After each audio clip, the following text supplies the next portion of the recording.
kila mahali ili uweze kufanikiwa. Panahitaji mafuta ya kufanikiwa hapo, au kama Daudi alipohitaji kufanikiwa katikati ya uongozi.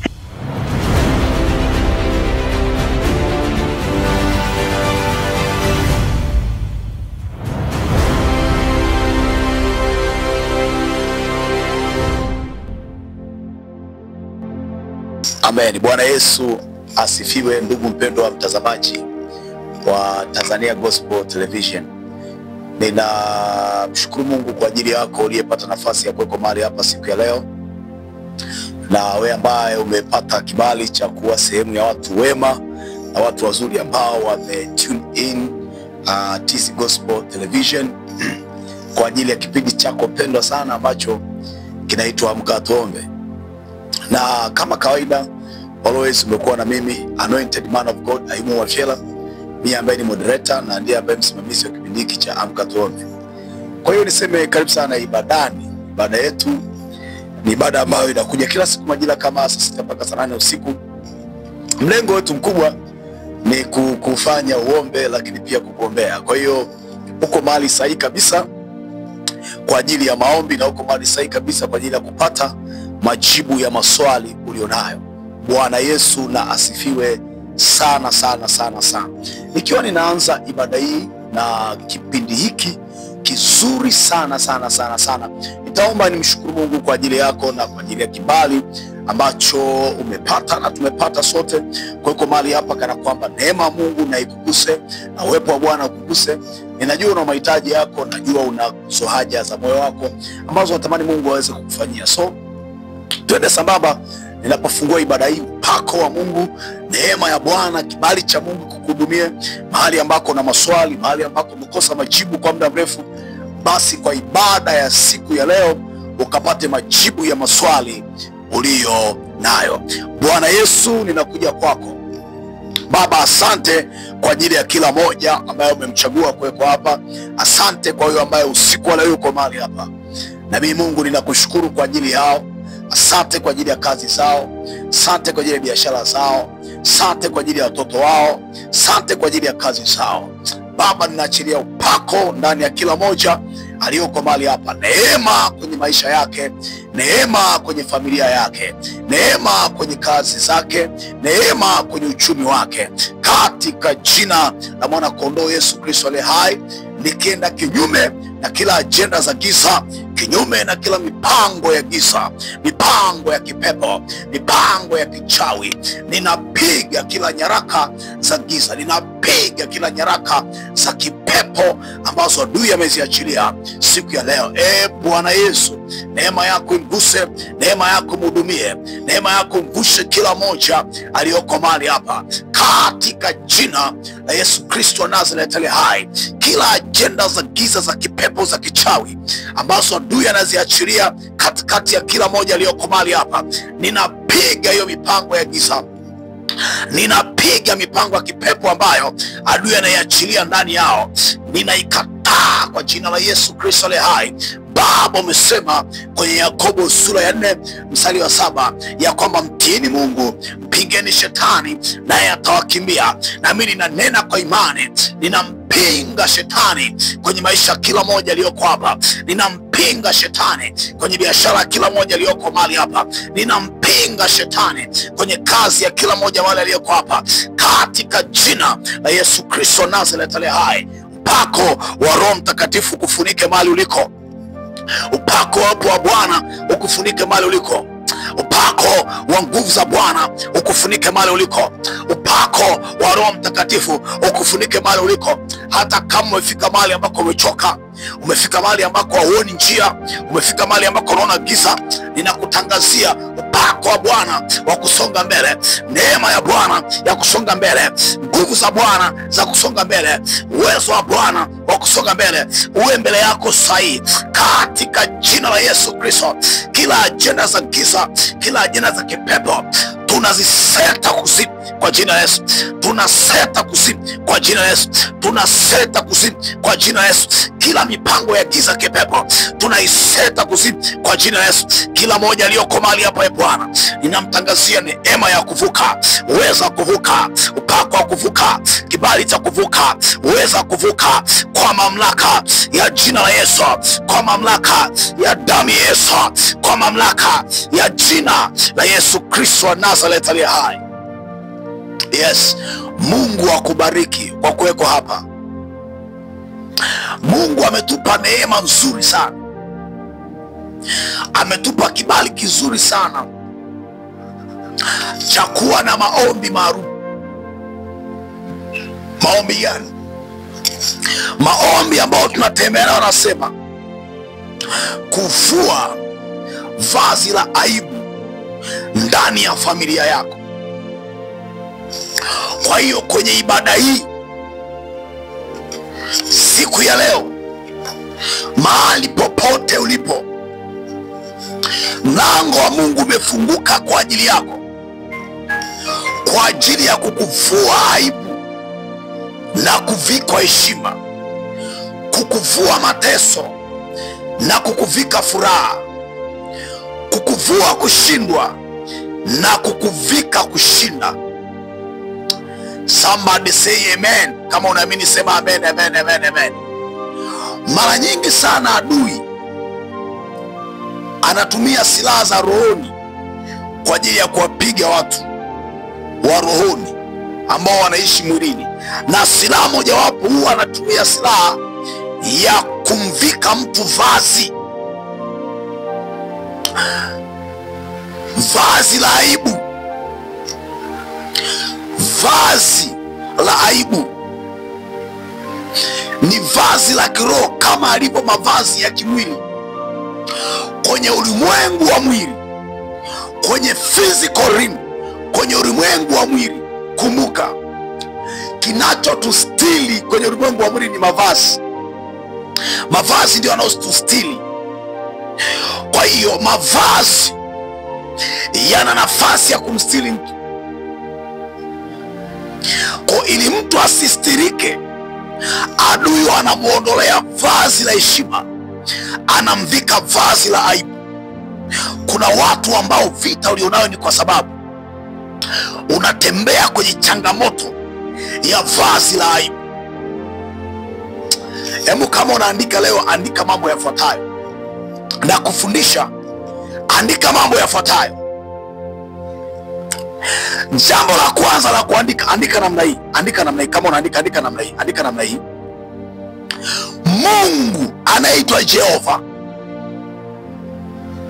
hayuko tayari kuona watu wake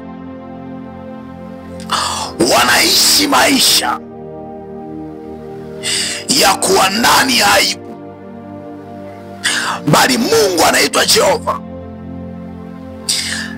anatamani kuona watu wake wanaishi maisha ya kuheshimika.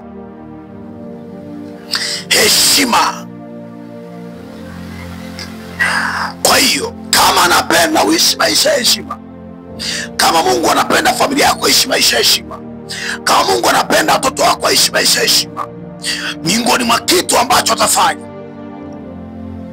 ni kuwastili na kuwaondoa kwenye hali ya aibu na kuwaweka kwenye hali ya vazi la heshima.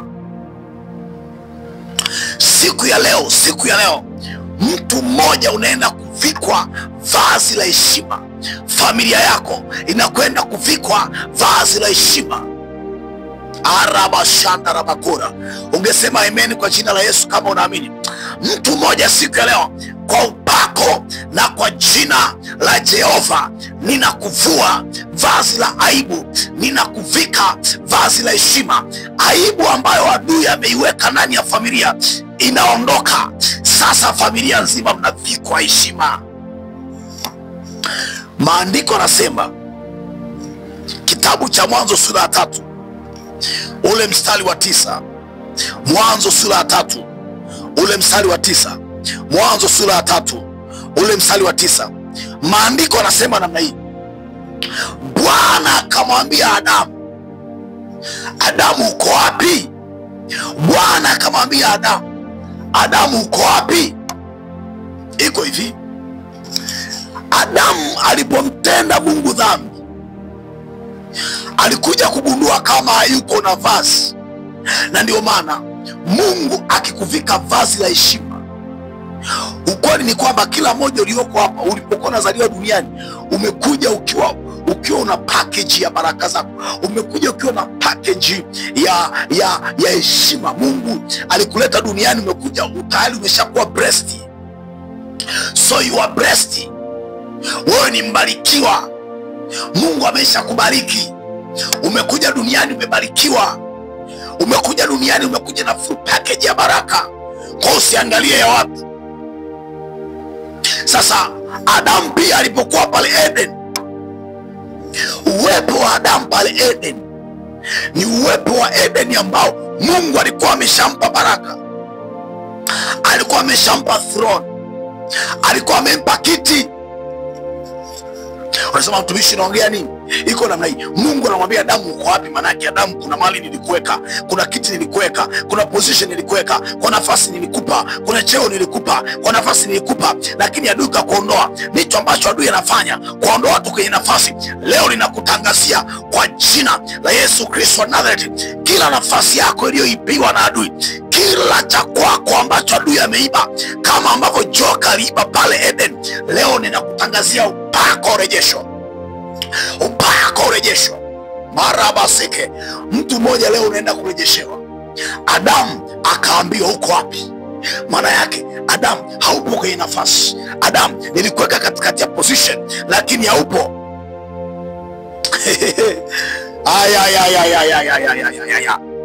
Adamu akaanza kujieleza kwa Bwana. Anamwambia, e Bwana, ni mwanamke uliyenipa. E Bwana, sikiliza mtu wa Mungu nikusemeshe. Once you get encounter with God, unapokutana na Mungu, usio na sababu nyingi sana za kujieleza mbele ya Mungu, wala usitafute visingizio. God no. Mungu anajua wakati ambao Adamu anafikiri kujieleza mbele za Mungu, na Mungu wakati anasimama mbele ya Adamu anamwambia Adamu, kwa sababu umevunja sheria, umevunja utaratibu, Mungu akatoa adhabu kwa Adamu. Lakini kitu ambacho nataka nikuoneshe, japo kwa Mungu alitoa adhabu kwa Adamu, bado Mungu alimvika Adamu vazi, kwa sababu Adamu alipotenda dhambi akajiona yuko uchi, akajiona ni mkosa, akajiona amekosea, akajiona ametenda dhambi. Kwa sababu alijiona yuko na dhambi, akajiona yuko uchi. Maandiko yanasema kwa sababu alikuwa uchi, Mungu aliingia gharama, akachinja mnyama, akamchinja mnyama kwa mara ya kwanza. Mungu akachinja ili Adamu na Hawa astirike. Maana yake Mungu yupo tayari kuingia gharama ya kumwaga damu ili ya kustiri, ili ya kustiri kazini, ili ya stiri familia, ili ya stiri watoto wako, ili heshima ikae ndani ya familia. Na mimi ninakutangazia kwa jina la Yesu, ile damu ya Yesu iliyomwagika msalabani kwa ajili yako ni kwa ajili ya stara ya kwako. Oh, pokea hiyo neema kwa jina la Yesu. Mtu mmoja ambaye umepoteza heshima, mtu mmoja ambaye uko ndani ya aibu, leo ninakutangazia upako wa kurejeshewa heshima. Heshima iliyoondoka kwenye biashara, heshima iliyoondoka kwenye ndoa, heshima iliyoondoka kwenye familia, heshima iliyoondoka kwa watoto wako. Today I declare and decree, unarejeshewa. Pokea kwa jina la Yesu. Ungesema amina kubwa, amina kubwa kama unaamini. Sikia nikusemesha jambo hili. Mungu atakuvika vazi la heshima. Mungu atakuvika vazi la faida. Mungu atakuvika vazi la ushindi. Mungu atakuvika vazi la kazi. Mungu atakuvika vazi la kibali. Atakuvika vazi la kupokelewa. Nikiwa ninaomba hapa, ndio maombi yangu kwa Bwana. Bwana akuvike vazi jipya. Vazi jipya. Vazi jipya. Vazi la zamani likutoke kwa jina la Yesu. Wakati ninaomba hapa, Mungu ananiambia, mwanangu, kwa nini watu wengi wanakwama? Watu wengi wanakwama kwa sababu wamevikwa mavazi ya kukataliwa. And leo nitakuonesha leo mtu ambaye amevikwa vazi la aibu, anakuwa ni mtu ambaye ana aina fulani ya dalili. Kumbuka nilikuwa nimeanza kukufundisha dalili za mtu aliyevikwa vazi la aibu. Vazi la aibu likiwa juu yako, unakuwa unaishi maisha ambayo kila unachofanya unaishia njiani. Kila unachotenda kinaishia njiani. Kumbuka neno hili,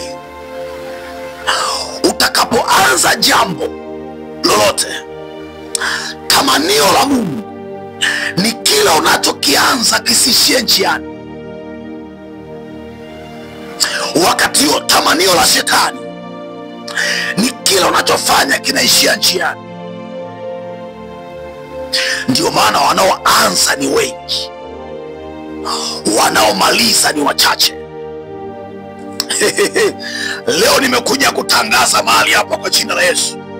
Kama unaamini ungesema amen. Leo nimekuja kukutangazia kwa jina la Yesu, wewe chochote ambacho utaanza hakitaishia njiani. Acha nitangaze ya kwamba yoyote ulioko mahali hapa, yawe ni mapepo, uwe ni uganga, uwe ni ushirikina, uwe ni uchawi, hautazuia vya kwako. Kila ulichoanza utakimaliza. Leo ninakutangazia upako wa kumaliza, upako wa kumaliza. Ninaona nguvu za giza ambazo zinaachiliwa kwenye elimu ya watoto wako ili waishie njiani. Ninaona mapepo ambayo yanaachiliwa kwenye kazi yako ili uishie njiani. Leo ninakutangazia hautaishia njiani kwa jina la Yesu. Kila unachofanya kitafika mwisho kwa jina la Yesu Kristo aliye hai. Ningeona watu ambao mnasema nitamaliza, sitaishia njiani kwa jina la Yesu. Hebu kama unaamini, andika hata kwa ujumbe kwenye hiyo namba ya simu, andika hivi, nitamaliza. Umeanza ujenzi, umalize ujenzi. Umeanza uchumba, umalize uchumba. Umeanza kazi, usishie njiani. Pokea upako wa kumaliza, pokea neema ya kumaliza. Wewe hautaishia njiani, hata watoto wako hawataishia njiani. Kwa jina la Yesu ninakutangazia upako wa kutoishia njiani. Pokea neema ya kutoishia njiani in the mighty name of Jesus Christ. Daba. Hivi kuna watu unatamani upako hapo upite kwenye maisha yenu? Unatamani upako wa Mungu upite kwenye maisha yako? Sikiliza, Mungu akiingilia kati maisha yako, ataondoa vazi la aibu, atakuvika vazi la heshima. Afu vazi la heshima waga linakupa uwezo wa kumaliza mambo yako. Kifungo mojawapo kinachofunga watu wengi, watu wengi hawamalizi vitu vyao. Anachumbiwa na Juma, anachumbiwa na Mudi, anachumbiwa na John, anachumbiwa na Jose, na wote waliomchumbia hakuna hata mmoja anayemwoa. Unakuta ni binti ambaye anachumbiwa na vijana wengi lakini haolewi.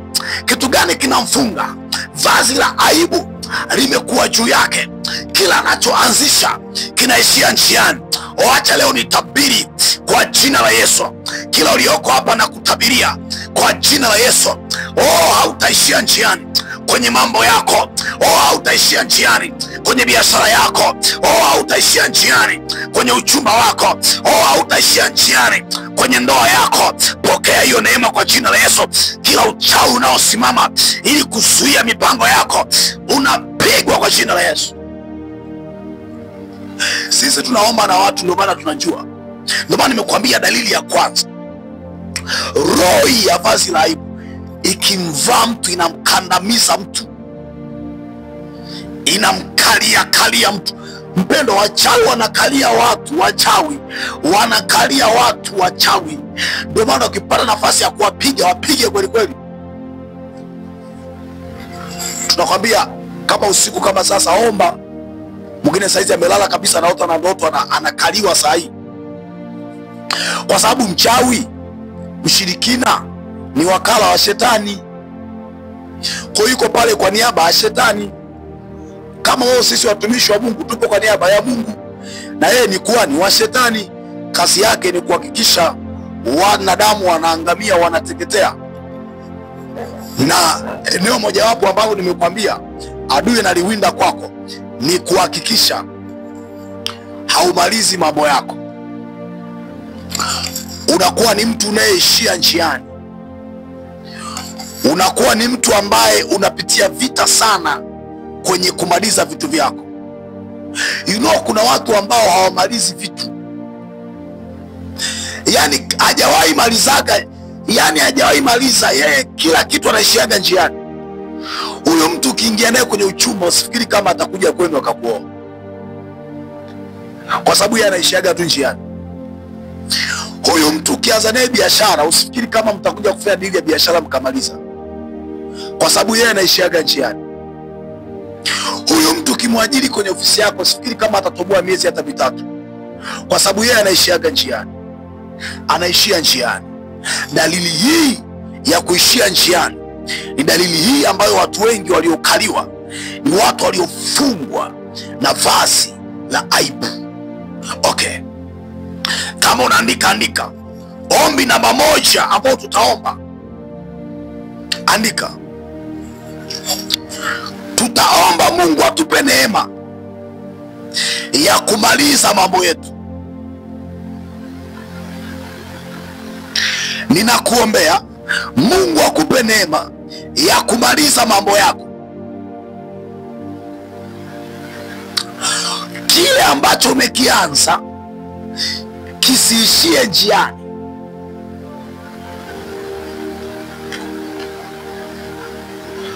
Yani chochote kinachoibuka njiani kwa ajili ya kuzuia ulivyoanza, Mungu akashughulike nacho.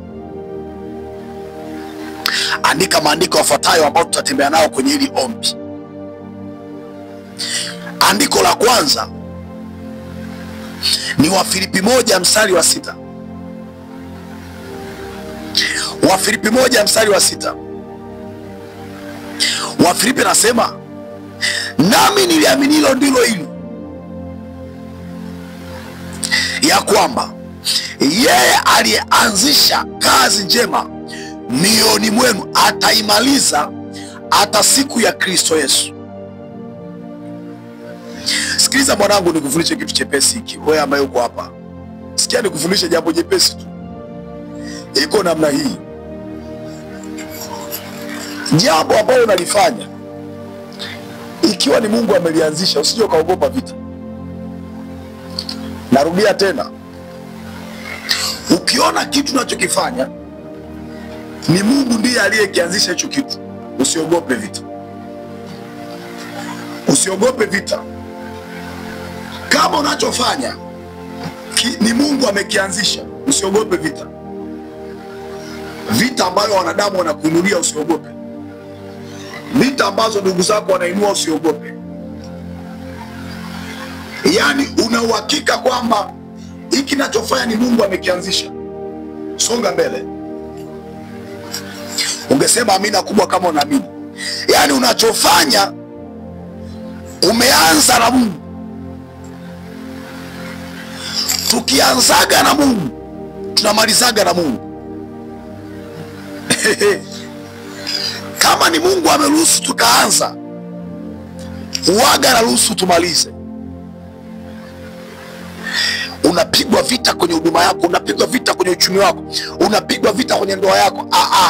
As long as God started with you, I tell you, man of God, you shall finish it in the name of Jesus. Kama ni Mungu aliyeanza na wewe hiyo biashara, utamaliza na Mungu kwa jina la Yesu. Mungu alianza na wewe hiyo kazi, utamaliza na yeye kwa jina la Yesu. Mungu alianza na wewe hiyo ndoa, utamaliza na yeye kwa jina la Yesu. Mungu ambaye alikuruhusu ukafunga ndoa madhabahuni, haijalishi vita ambayo umeikuta katikati ya ndoa yako, I tell you, utamaliza kwa jina la Yesu. Tunaoanzaga na Mungu, tunamalizaga na Mungu. Maandiko yanasema, nina imani aliyeanzisha kazi njema moyoni mwangu ataimaliza hata siku ya Kristo Yesu. Aya. Kwa hiyo kama ni Mungu aliruhusu nikaanza kusomesha watoto wangu, ninasemaje? Watamaliza mpaka vyuo vikuu kwa jina la Yesu. Narudia tena, Mungu aliyeruhusu watoto wangu wakaenda darasa la kwanza ndiye ambaye atahakikisha wanamaliza mpaka kuwa fika vyuo vikuu, sio mimi nifanyaye. Pokea hiyo neema kwa jina la Yesu. Sio wewe ufanyaye, ni Mungu anafanya ndani yako. Mungu aliyeruhusu kaanza hiyo mission, atakupa upako wa kumaliza. Pokea upako wa kumaliza. Pokea upako wa kumaliza. Pokea upako wa kumaliza. Pokea neema ya kumaliza. Pokea nguvu ya kumaliza kila unachofanya. Pokea neema ya kumaliza. Ashaladabadabadaba. Mtu mmoja akaniambia, mtumishi, kila ninachoanza naishia njiani. Kuanza mambo na kutoyamaliza ni kifungo. Ni watu wangapi hapo hampo kwenye ujenzi na mjamaliza ujenzi? Ni watu wangapi hapa hampo kwenye uchumba na huo uchumba wako ni mwaka wa 5? Ni watu wengi sana ambao unajikuta unafanya jambo lile lile alifikii mwisho. Kuna roho ya uzito adui ameiweka kwenye malango yako. Kuna roho ya uzito ambao adui ameiweka kwenye biashara yako. Leo nimekuja kukutangazia kwa jina la Yesu Kristo aliye hai. Leo nimekuja kukutangazia kwa jina la Yesu Kristo aliye hai. Leo nimekuja kukutangazia kwa jina la Yesu Kristo aliye hai. Leo ninakuombea neema ya kumaliza chochote unachofanya. Neema ya kumaliza kila unachofanya. Pokea neema kwa jina la Yesu Kristo aliye hai. Arabashanda rabakora basika. Andiko lingine la kusimama nalo kwenye maombi haya, andiko jingine la kusimama nalo ni kile kitabu cha Hagai sura ya 2 mstari wa 9. Anasema, na huo utukufu wa mwisho wa nyumba hii utakuwa mkuu kuliko ule wa mwanzo. Sikia nikusemeshe ndugu yangu, nataka nikutie moyo mtu mmoja ulioko mahali hapo kwenye maombi ya siku ya leo. Utukufu wa Mungu uko kwenye mwisho wa jambo. Usije ukaangalia vita ya mwanzo. Usije ukakatishwa tamaa na vita unayokumbana nao unapoanza jambo. Kawaida, andika maneno haya. Andika maneno haya, yatakusaidia. Andika ujumbe utakusaidia. Mara nyingi adui anaweza kukupiga vita mwanzoni. Adui anaweza kukupiga vita unapoanza kazi. Adui anaweza kukupiga vita unapoanza hiyo ndoa. Kumbuka neno hili nakusemesha, hata kama utapigwa vita kiasi gani unapoanza jambo, jikumbushe ya kwamba uko utukufu mwishoni. Kwa hiyo hata kama anakutana vita kali sana mwanzoni mwa jambo, Mungu ameandalia utukufu mkubwa mwishoni. Ungesema amina kubwa kama unaamini. Hata kama hapo mwanzoni unapoanza kuna vita kubwa sana kwenye mwanzo wa mambo yako, mimi ninakutangazia upako na neema. Upako na neema ya kumaliza kwa ushindi. Ni watu wangapi ambao walianzaga vibaya ila walimaliza kwa ushindi? Ni watu wangapi ambao walianza ovyo ila walimaliza kwa ushindi? Wajua wakati mwingine haijalishi umeanzaje bwana. Haijalishi umeanzaje, Mungu anaangalia mwishoni. Wewe ni shahidi, kuna vitu ambavyo ulivianza ukiwa chini sana lakini ulivimaliza. Sikia nikusemeshe mpendwa, haijalishi tumeanzaje, haijalishi tumeanza vipi, haijalishi tumeanza vipi, lakini kuna mwisho mwema unakuja kwa jina la Yesu. Haijalishi mwanzo ulionao, haijalishi starting point ulionayo, haijalishi umeanzaje, leo ninakuombea neema. No matter your starting point, kuna utukufu mwema Mungu amewaandaa mbele yako. Ungesema amen, amen, amen kama unaamini. Ungesema amen kama unaamini. Sasa andika ili andiko la Hagai sura ya 2 huo mstari wa 6. Anasema na huo utukufu wa mwisho wa nyumba hii utakuwa mkuu kuliko ule wa mwanzo. Nini maana yake? Maana yake ni kusema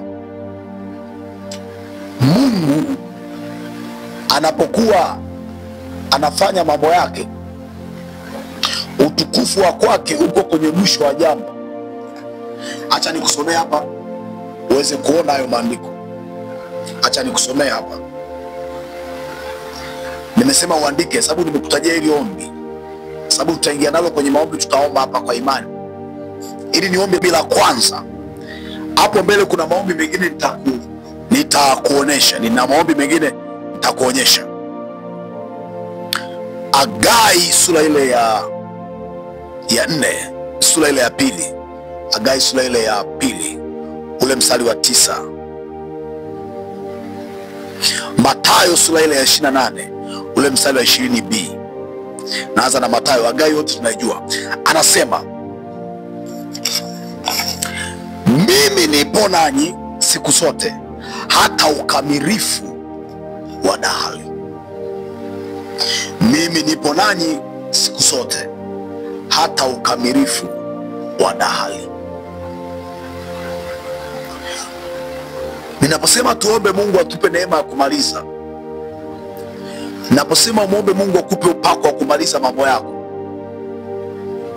ninamaanisha upe Mungu uhalali wa Mungu kuwa na wewe hata utimilifu wa dahari. Bwana Yesu asifiwe. Hii ni ajenda muhimu sana. Kuna mtu ambaye kuna kitu nafanya, hebu ingia kwenye maombi leo. Mwambie Mungu ninakataa kuishia njiani. Mwambie Mungu ninakataa kuwa hapa. Nataka nimalize. Nataka nimalize.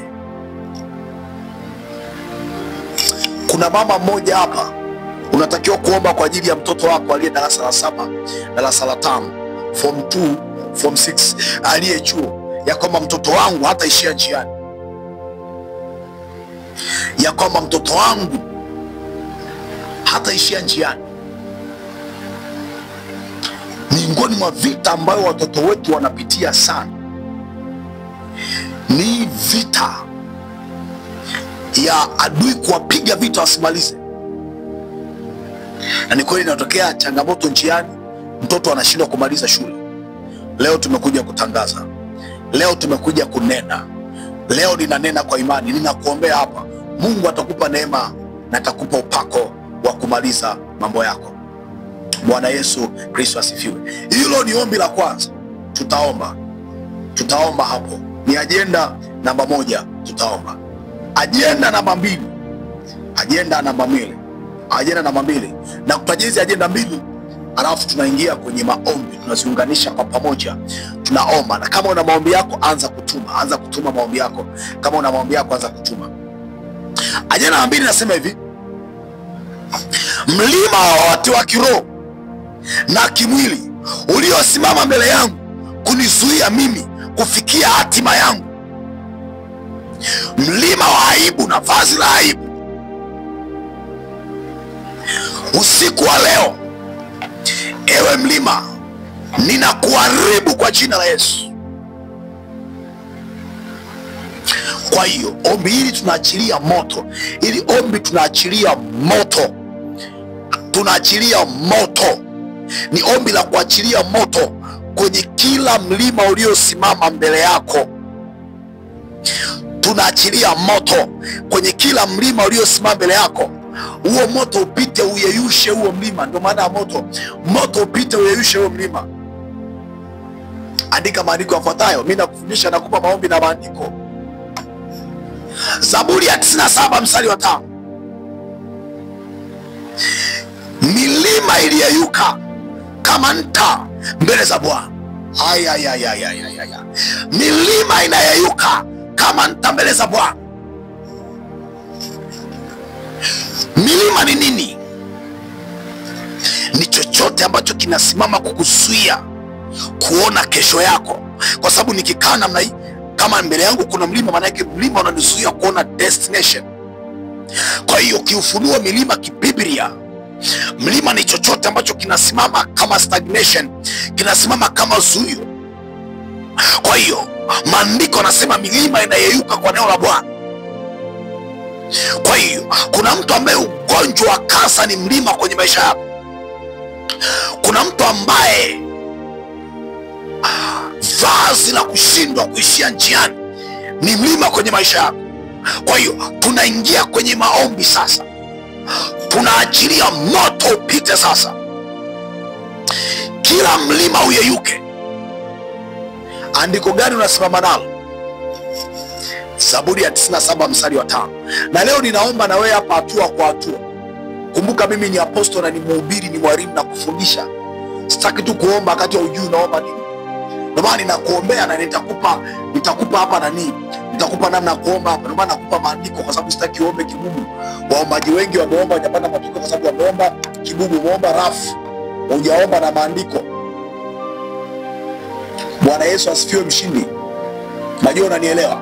Zaburi ya 97 mstari wa 5 asema milima iliyeyuka kama nta mbele za Bwana, mbele za Bwana wa dunia yote. Marko 11 mstari wa 23. Amini nawaambia, yoyote atakayeuambia mlima huu ng'oka ukatupwe baharini, wala asione shaka moyoni mwake, ila aamini kwamba hayo asemayo yametukia, yatakuwa yake. Anazungumza habari ya kwamba ukiwa na imani una uwezo wa kukomandi mlima. Kwa nimekupa maandiko mawili ya kuondoa milima na kuyeyusha milima. Nimekwambia mlima ni chochote kinachosimama kama zuio kwa ajili ya destiny, kwa ajili ya hatima.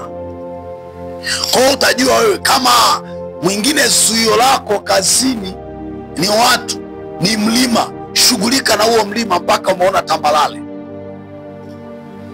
Ayaanza kuomba kwa imani sasa. Anza kuomba kwa imani. Mtumishi wa Mungu, mlima wote katika maisha yako, mlima wote katika maisha yako, iwe ni madeni, magonjwa, kukataliwa, laana, kukosa amani, upweke, hofu, hasira, tamaa, tamaa mbaya, nguvu za kipepo, majini mahaba, na chochote kile katika maisha yako kimesimama mbele yako kama mlima, usiku huu moto ukashuke na kuteketeza huo mlima. Mwingine mlima wako ni madeni. Mwingine mlima wako nimeshakwambia ni magonjwa. Mwingine mlima wako ni vazi la kukataliwa, laana, kukosa amani, upweke. Kuna mtu ndio unakutaga ukikaa tu mwenyewe unaanza kusikia ndani yako kama una huzuni, kama ndani yako una hofu, kama ndani yako unasikia kukosa amani. Piga huo mlima. Baba, ninaachilia neema sasa. Kila mlima kwenye maisha yake, kila mlima kwenye maisha yake, moto upite sasa. Ninasimama na Zaburi ya 97 mstari wa 5. Tunasimama Zaburi ya 97 mstari wa 5. Ropo shanta rabakari ya baseke, ropo kori ya bashanda rabakuri, ripo sanda rabakuri ya basaka.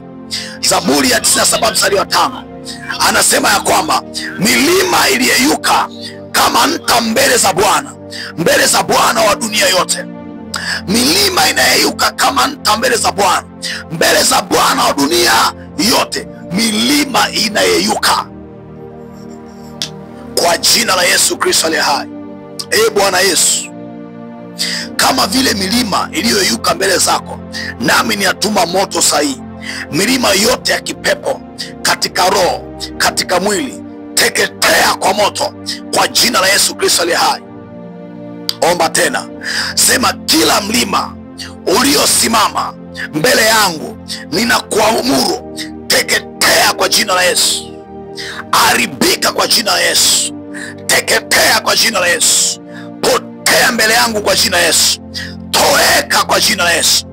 Achia kwa jina la Yesu. Kila mlima toweka kwa jina la Yesu. Ayaanza kuomba sasa kwa imani. Haya ni maombi ambayo nilikuwa nimekuandikia. Sasa wewe mwenyewe anza kuomba kwa imani. Rapa shanda rabakora basaka ripo santa rabakoria bashanda ropokoria basanda rabakora rika sanda rabakoria basaka. Baba, tunaomba sasa kwa imani. Baba, tunanena sasa kwa imani. Baba, tunatangaza sasa kwa imani. Kila mlima uliosimama, kila vazi ambalo limeachilia mlima wa laana, mlima wa kushindwa, ropo sanda rabakoria.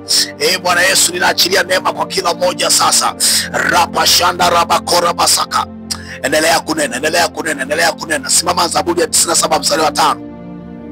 Anasema milima iliyeyuka kama nta mbele za Bwana. Ndio, iliyeyuka kama nta mbele za Bwana. Iliyeyuka. Kila ambacho kimesimama kama zuio kinayeyuka. Kila ambacho kimesimama kama gumzo kinayeyuka. Kila ambacho kimesimama kama giza kinayeyuka. Ropo shata rabakoria basaka. Rapakoria bashanda. Rapakoria baseke. Rapakoria basaka. Niko na kutajia ajenda namba 3. Omba hizo ajenda mbele.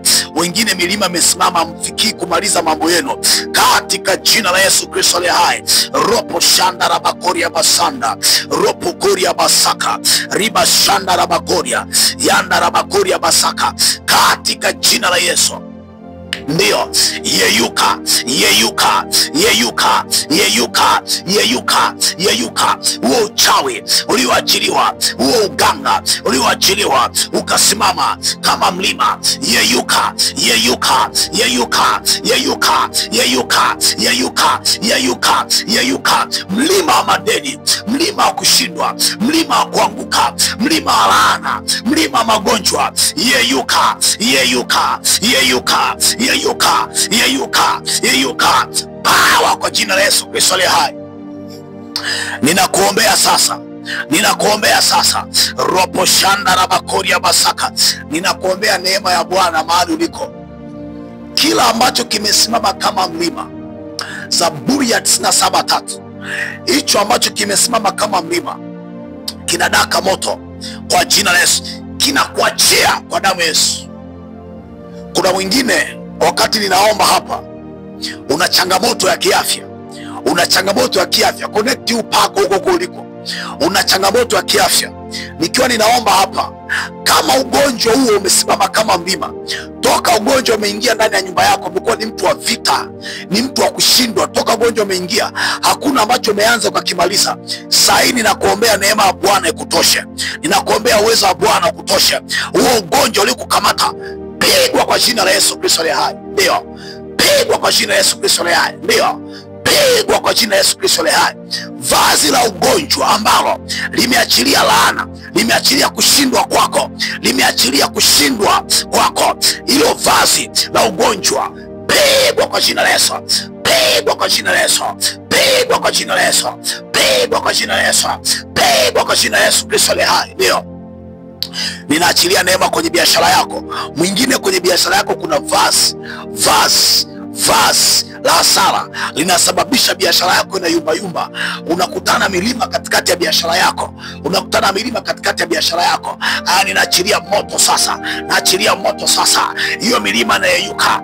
Naachilia moto sasa. Naachilia moto sasa. Naachilia moto sasa. Naachilia moto sasa. Naachilia moto sasa. Moto, moto, moto, moto, moto, moto. Huo mlima wa hasara unashika moto. Huo mlima wa hasara unashika moto.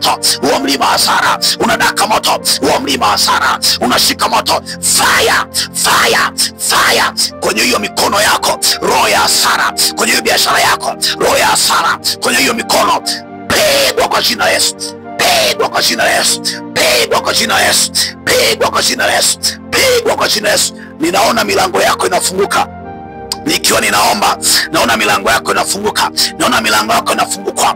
Ropo shaka dabadaba, kila uchawi, kila uganga ulioachiliwa kwenye malango yako, kila ushirikina ulioachiliwa kwenye malango yako, roho yoyote ya kipepo iliyoachiliwa kwenye familia yako, roho yoyote ya kiganga iliyoachiliwa kwenye familia yako, usiku wa leo tunaiondoa, tunaisukuma, tunaisukuma, tunaisukuma. Push, push, push, push. Sukuma kwa imani. Tunasukuma, tunausukuma huo ugonjwa, sio wa kwetu. Tunausukuma, tunausukuma. Hiyo laana sio ya kwetu.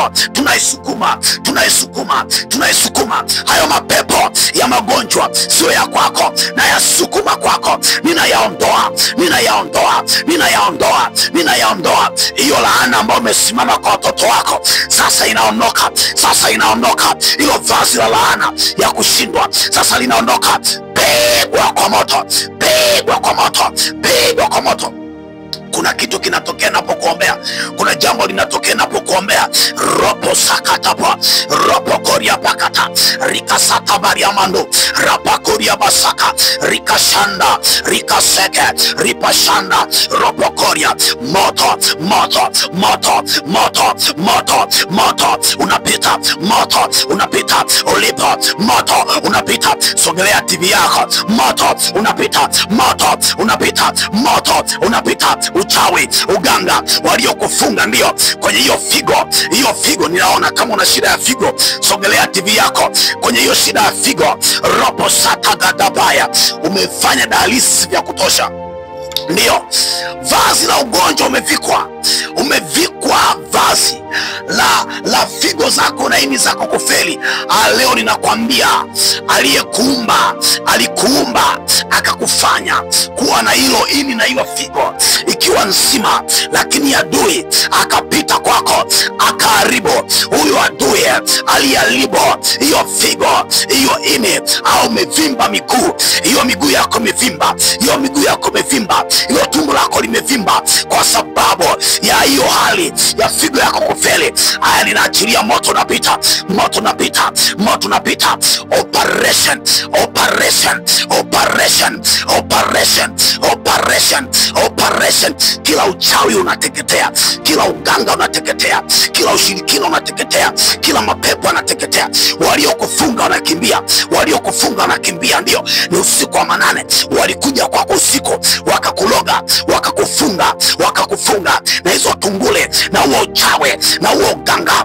Moto napita, moto napita, moto napita, moto napita. Kuna mtu nakombolewa napokuombea. Rakashakatakata, ropokoria bakata, zekaradabadabo, rikantatatapo, santarabakoria. Moto napita, moto napita, moto napita.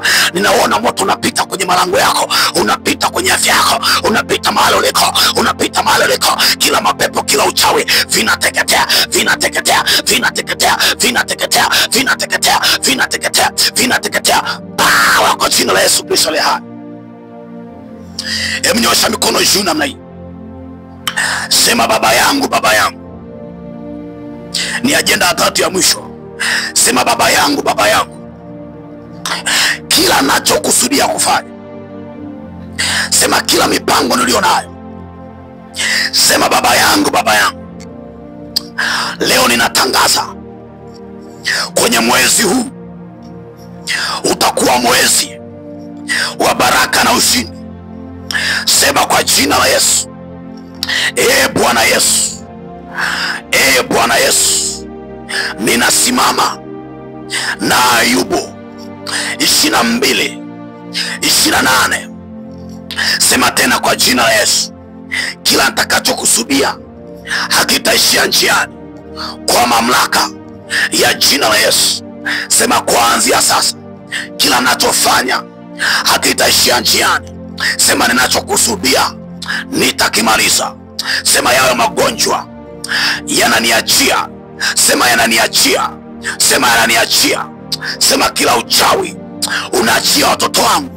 Sema tena unaachia watoto wangu kwa jina la Yesu. Aya, acha nikuombee sasa. Sogelea TV yako, shika na sadaka yako, shika na sadaka yako kwa imani, shika na sadaka yako kwa imani.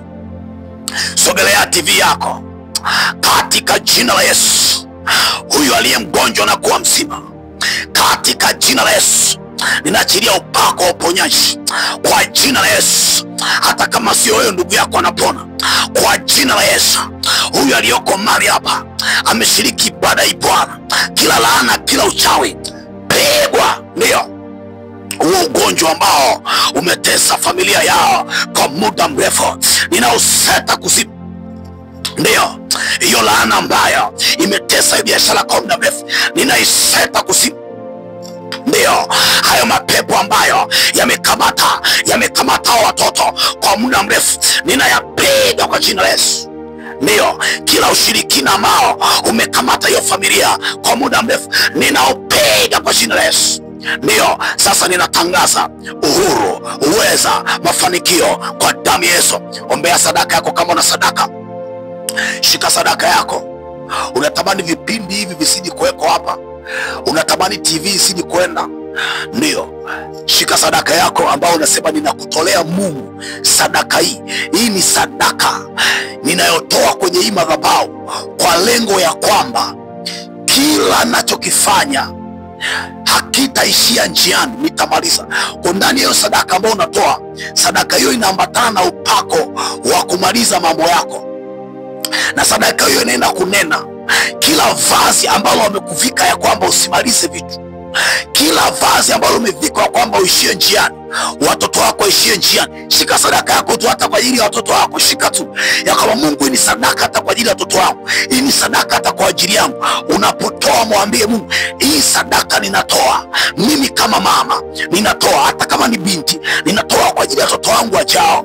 Lakini hii sadaka inasema kila anachofanya kitaishia njiani, watoto wangu wataishia njiani. Kuna mama mmoja atatoa sadaka leo, watoto wako miaka 15 ijayo hawataishia njiani kwa jina la Yesu Kristo na kwa damu ya Yesu Kristo aliye hai. Ndio Baba, ninanena kwa mafuta uliyonipaka kama masiwa kwako, sadaka za kwao zinene mema in the mighty name of Jesus Christ.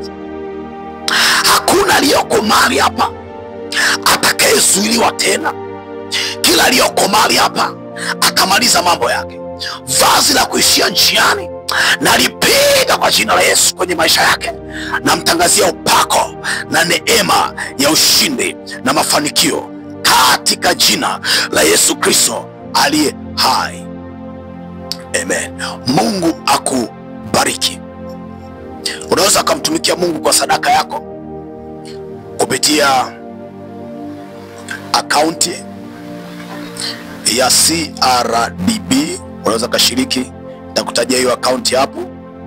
Unaweza kashiriki kwa kupitia akaunti yetu ya CRDB. Wewe ambaye unatumia bank, nitakutajia hapo ili uweze kumtolea Mungu sadaka yako na uweze kumtumikia Mungu. Na nitatamani sana wale ambao unajua kabisa unafanya kwa ajili ya kutamani kuona vipindi hivi vinazidi kuwepo.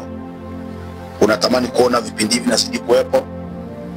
Maandiko yanasema wataendaje wasipopelekwa? So sometimes watumishi wa Mungu wanahitaji kupelekwa pia.